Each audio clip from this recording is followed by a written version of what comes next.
देश की राजनीति आजकल जातीय जनगणना के आसपास आकर टिक गई है। ऐसे में जब देश में 5 राज्यों में विधानसभा के चुनाव चल रहे हैं और कांग्रेस पार्टी के सबसे बड़े नेता राहुल गांधी लगातार जातीय जनगणना करवाने की बात कर रहे हैं, तो इस मुद्दे पर बीजेपी पिछड़ते हुए नजर आ रही थी। लेकिन अब बीजेपी के कहें कि दूसरे नंबर के नेता यानी प्रधानमंत्री नरेंद्र मोदी के बाद अगर कोई सबसे बड़ा नेता है तो वो है अमित शाह, और उन्होंने जातीय जनगणना पर खुलकर अपनी बात रखी है। छत्तीसगढ़ में अमित शाह ने ये ऐलान किया है कि उनकी पार्टी यानी भाजपा जातीय जनगणना के खिलाफ नहीं है। यानी कि वो ये कह रहे थे कि उनका जातीय जनगणना नहीं करवाने का ऐसा कोई फैसला नहीं है, वो सही समय पर इसके बारे में फैसला लेंगे। यानी कि अमित शाह ने ये कह दिया है कि वो वक्त आने पे जातीय जनगणना पे क्या फैसला लेना है जनता को बताएंगे। लेकिन उन्होंने साथ साथ ये भी कहा है कि जातीय जनगणना के खिलाफ ना तो भाजपा है, ना ही मैं हूं, ना ही प्रधानमंत्री नरेंद्र मोदी हैं। यानी कि अब ये मान सकते हैं हम लोग की जातीय जनगणना आने वाले समय में प्रमुख मुद्दा बनते जा रहा है और इस पे बीजेपी एक स्टैंड अपना जरूर क्लियर करेगी। लेकिन इन सब के बीच बिहार के मुख्यमंत्री नीतीश कुमार एक बड़ा खेल करने जा रहे हैं। जी हाँ, बड़े मीडिया पत्रकारों के मुताबिक अभी जो नीतीश कुमार का जो प्लान है वो है कि जो जातीय जनगणना उन्होंने करवाया है इसका फायदा कैसे ज्यादा से ज्यादा तक लिया जा सकता है। इसके लिए उन्होंने शीतकालीन सत्र यानी विधानसभा का सत्र जो है वो 6 तारीख से बुला लिया है। 6 नवंबर से बिहार विधानसभा का सत्र आने वाला है। उसमें जो जातीय सर्वे हुआ है उसमें आर्थिक स्थिति क्या है किस जाति की, उसकी रिपोर्ट विधानसभा में रखी जाएगी और उस पर बहस होगी। उस बहस के बाद बताया ये जा रहा है कि नीतीश कुमार बिहार में जो आरक्षण है 50% तक है उसको बढ़ाने का फैसला ले सकते हैं। बिहार में जो आरक्षण का दायरा है उसको 70% तक किया जा सकता है, कम से कम 68% किया जा सकता है। ये रिपोर्ट, मीडिया रिपोर्ट बाहर निकल के आ रही है। अलग अलग जो बड़े पत्रकार हैं, जो खास तौर पे जो सत्ता के नजदीक काम करते हैं लोग, उन लोगों के माध्यम से ये बात निकल के आ रही है कि नीतीश कुमार जो बिहार में आरक्षण का जो दायरा है उसको 50% से बढ़ा के कम से कम 68% कर सकते हैं और ज्यादा से ज्यादा 70% तक लेके जा सकते हैं। और उसका जो प्रस्ताव है वो विधानसभा में पास कर सकते हैं। उसके बाद उसको केंद्र सरकार के पास अनुमति के लिए भेज सकते हैं। उस पे अगर केंद्र सरकार स्वीकृति देती है तो भी केंद्र सरकार जो जनरल कास्ट के वोटर हैं उनकी नाराजगी मोल लेगी।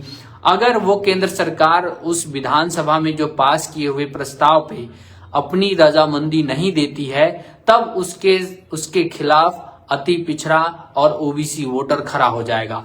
यानी बीजेपी को नीतीश कुमार अपने इस दाव में इस तरीके से फंसा लेना चाहते हैं कि उनके पास वो जो एक कहावत है कि ना तो निगलते बन रहा है ना उगलते बन रहा है वाली स्थिति हो जाएगी बीजेपी के लिए कि एक तरफ तो उसका जो सवर्ण वोटर है बीजेपी से नाराज हो सकता है अगर उस प्रस्ताव को बीजेपी एक्सेप्ट कर लेती है तो, दूसरा अगर वो एक्सेप्ट नहीं करती है तो बीजेपी का जो नया वोटर बेस बना है ओबीसी, वो वोटर नाराज होकर बीजेपी से अलग हो सकता है। तो कहीं ना कहीं नीतीश कुमार ने 2024 की रणनीति को इतने बेहतरीन तरीके से बुन लिया है जिसमें बीजेपी उलझते हुए नजर आ रही है।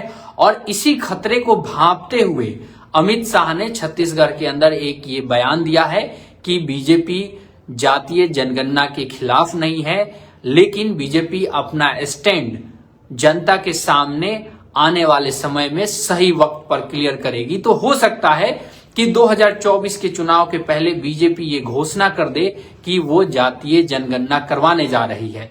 इन सब के बीच आपको मैं बिहार के बारे में बता दूं कि बिहार में जो बनिया समुदाय है, वैश्य समुदाय, जिसकी आबादी लगभग 15% के आसपास मानी जाती है। बनिया समुदाय में तमाम सारी जातियां हैं जिसमें आपको गुप्ता मिल जाएंगे, कानू मिल जाएंगे, अग्रवाल मिल जाएंगे, कलवार मिल जाएंगे, सोनार मिल जाएंगे। यानी कि जो वैश्य समुदाय है पूरा, उसकी आबादी बिहार में लगभग 15% के आसपास है। और उस समुदाय के नेता कल ही राज्यपाल, बिहार के राज्यपाल से मिले हैं। उन्होंने जातीय जो सर्वे हुआ है, जो जातीय जनगणना हुआ है, उस पे सवाल उठाते हुए एक ज्ञापन भी सौंपा है कि जो जातीय जनगणना हुई है उसमें उनकी जाति की जो संख्या है वो सही तरीके से नहीं बताई गई है। लेकिन फिलहाल समय से पहले नीतीश कुमार ने विधानसभा सत्र बुलाने का ये जो चाल चला है, इससे बीजेपी को इन जो 5 राज्यों में जो चुनाव अभी चल रहे हैं इनमें भी नुकसान होने की संभावना है, क्योंकि विधानसभा में बहस होगी जातीय जनगणना पर और राहुल गांधी का प्रमुख मुद्दा अभी जातीय जनगणना है।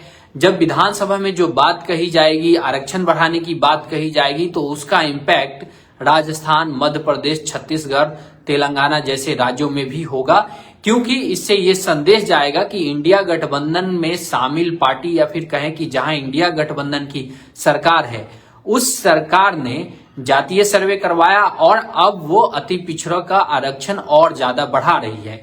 इसका सीधा नुकसान बीजेपी को हो सकता है। इसी के वजह से मैंने जैसा कि बताया कि अमित शाह ने जातीय जनगणना पे बयान दिया है और खुलकर बयान दिया है कि उनकी पार्टी यानी बीजेपी जातीय जनगणना के खिलाफ नहीं है, लेकिन वो इसका ऐलान तब करेंगे जब उचित समय होगा, यानी कि वो अभी इन 5 राज्यों के चुनाव की स्थिति एक बार सामने आ जाए, क्या चुनाव परिणाम आता है। अगर बीजेपी को नुकसान होता है तो बीजेपी निश्चित तौर पर जातीय जनगणना को मान लेगी कि जातीय जनगणना हमें करवाना है, और 2024 के चुनाव में जाने से पहले नरेंद्र मोदी ये एक बड़ा वादा करके कि वो जातीय जनगणना करवाएंगे और वो चुनाव में जा सकते हैं।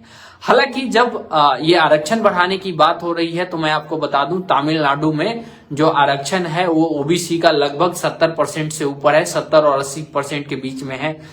मैं कंफर्म नहीं हूं, लेकिन ये 78% के आसपास है जो तमिलनाडु में ओबीसी का आरक्षण है। एक बार आंकड़े दोबारा चेक करने होंगे, लेकिन 75 से लेकर 80% के बीच में है।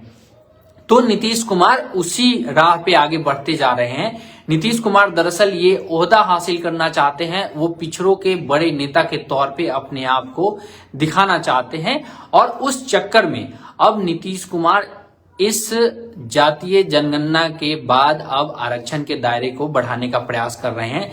लेकिन यहाँ पे मैं आप लोग को एक दिलचस्प बात बता दूं कि जब संविधान में आरक्षण का प्रावधान किया जा रहा था तो डॉक्टर अंबेडकर ने ये कहा कि जो आरक्षण का दायरा हो वो कभी भी 50% से ऊपर नहीं होना चाहिए, क्योंकि ये फिर न्याय के खिलाफ होगा। यानी कि 50% तो आप रिजर्व कर दीजिए जो कमजोर लोग हैं, जो पीड़ित लोग हैं, जो वंचित लोग हैं उनके लिए, और बाकी 50% जो होता है वो ओपन चैलेंज के तौर पे होना चाहिए कि उसमें अगर ओबीसी का कोई लड़का मजबूत है तो वो भी परीक्षा देके पास कर सकता है, कोई दलित का भी लेके सीट निकाल सकता है।